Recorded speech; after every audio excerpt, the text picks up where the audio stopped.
प्रभु चिंतन में पड़ जाते हैं कि इसने राधा नाम उच्चारण किया, मैं क्या दूं? क्या अपने प्राणों से अधिक प्रिय राधा नाम का फल मैं इसे माया जनित भोग दूं? नहीं।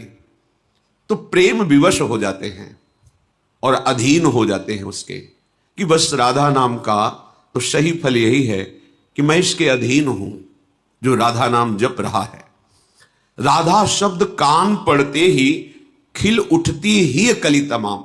लाल जी को आज तक कोई भोग राग स्वर्ण सिंहासन छत्र चंवर इससे ऐसा नहीं कर पाया कि लाल जी के हृदय की कली खिल जाए, आनंद समुद्र को आनंद आ जाए, क्योंकि वो सब उन्हीं के एक पलक झपकते ही अनंत ब्रह्मांडों की रचना हो गई। उन्हीं में से कुछ सामग्री उनको अर्पित करते हो तो वो भाव के कारण स्वीकार करते हैं। लेकिन राधा, इसमें तो आनंद समुद्र, प्रभु के हृदय में आनंद की उमगन होने लगती है।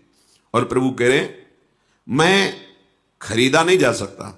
शास्त्रों में आया है, संत जनों के श्रीमुख से सुना है कि कोई भी बड़े से बड़ा तपस्वी अपने तप के प्रभाव से भगवान को खरीद नहीं सकता। कोई भी कितना भी साधन कर ले, वो साधन के अभिमान में आकर के इतने साधन से मैं भगवान को खरीद लूं, ऐसा नहीं। पर यहां वर्णन करते हैं कि मेरा निश्चित मूल्य है, मैं खरीद जाऊंगा, खरीद लो मुझे। क्या मूल्य? नित्य निश्चित है मेरा प्रेम प्रपूरित राधा नाम। आंखों में अश्रु चल रहे, शरीर में रोमांच है। राधा, लालजू ठाकुर जी, खरीद लोगे आप इस राधा नाम से, लालजू को अधीन कर लोगे आप, चाहे जो खरीद ले। यहां कोई भी किसी तरह की शर्त नहीं रखी, चाहे जो खरीद ले ऐसा मुझे सुनाकर राधा नाम। राधा प्राणाधिका मेरी अतिशय प्रिय, प्रियजन सिरमौर।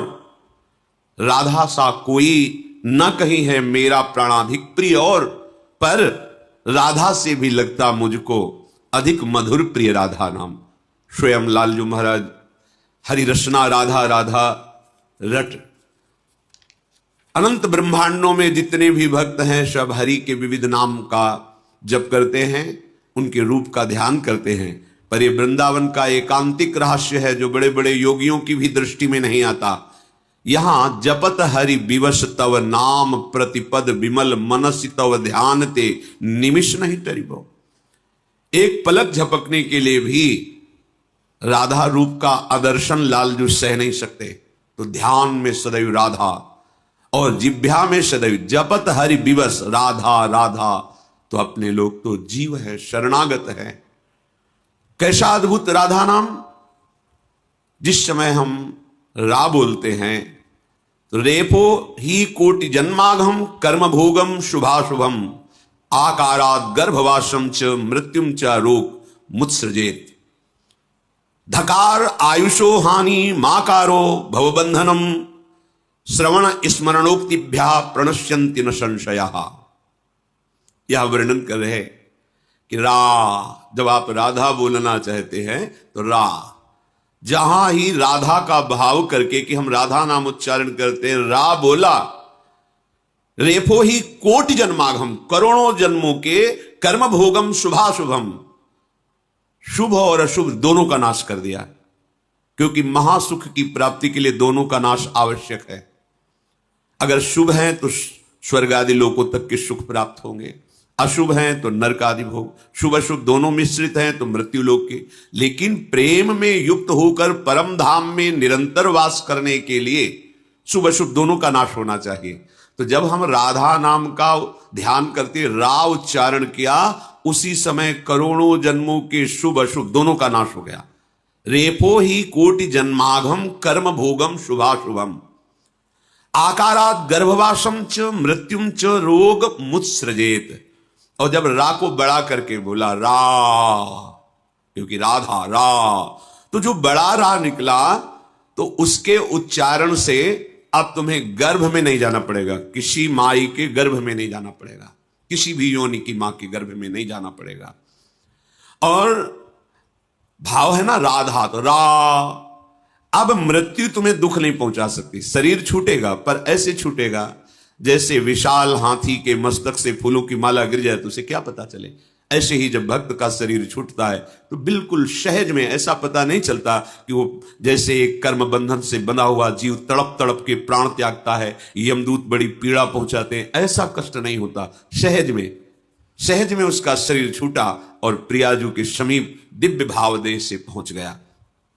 और जब उपासक धकार आयुषोहानि माकारो भव बंधनम, जहां धा का उच्चारण किया तो जो उसके कर्मों के अनुसार अकाल मृत्यु कभी निश्चित हुई है, अकाल मृत्यु का नाश करने के लिए राधा धा जहां पहुंचे तो अकाल मृत्यु का नाश हो जाएगा। कोई भी अचानक घटना में आपकी ऐसी दुर्गतिपूर्ण मृत्यु नहीं होगी। और जब बड़ा धा हुआ तो जो वेदांत दर्शन के बाद चिंतन से आत्मस्वरूप का बोध होता है और जीवन मुक्त होकर के ब्रह्मानंद में तृप्त होता है, वो सबसे ऊंची स्थिति ज्ञान की, वो जीवन मुक्त अवस्था को प्राप्त हो जाता है। और ये प्रेम परमहंसों का रस है। तो बोले धा जो ही बड़ा निकला तो वो जीवन मुक्ति पर अधिकार प्राप्त कर लेता है। कर्म भोग, चाहे शुभ अशुभ, गर्भवास, मृत्यु का भय, अकाल मृत्यु, भवबंधन, ये सब एकमात्र राधा इसके उच्चारण से नष्ट हो जाते हैं। और जब हम बार बार राधा तो रेफो ही निश्चलाम भक्तिम दास्यम कृष्ण पदाम्बुजे सर्वेक्षितम सदानंदम सर्वसिद्ध्योगमीश्वरम धकार सहवासम च तत्तुल्य कालमेव च ददाति सारिष्ट सारूप्यम तत्व ज्ञानम हरे समम।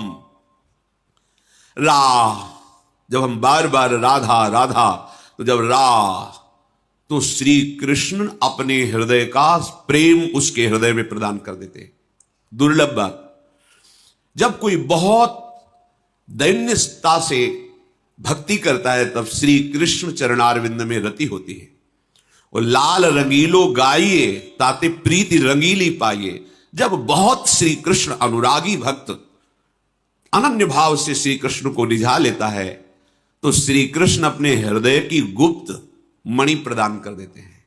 श्री कृष्ण के हृदय की गुप्त मणि है श्यामाजू के चरणारविंद, श्यामाजू के चरणन की बलिहारी, जे हैं बसत किशोर लाल के प्राणन मध्य सदारी।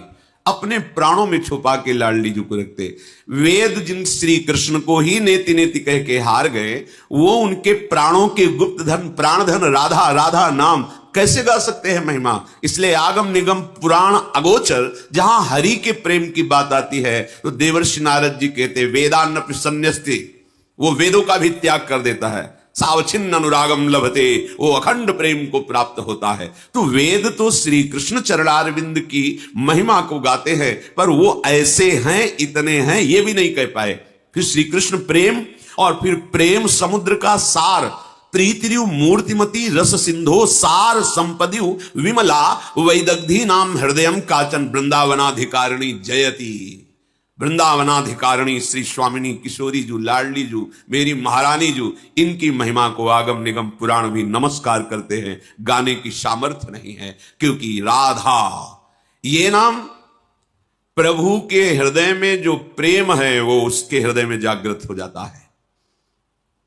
ऐसी ठसक किशोरी जू की हृदय में आती है। जब राधा उच्चारण करते हैं तो श्री कृष्ण अपने हृदय का प्रेम देते। श्री कृष्ण के हृदय का प्रेम क्या है? शांद्रानंद घन प्रेम मूर्ति किशोरी। वो प्रेम जब मूर्तिमान हुआ तो किशोरी लाडली जू हुई। और लाडली जू के दासत्व की प्राप्ति ये अत्यंत दुर्लभ है।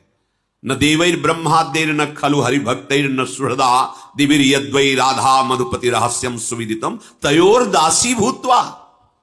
उनकी मैं दासी बनना चाहती हूं।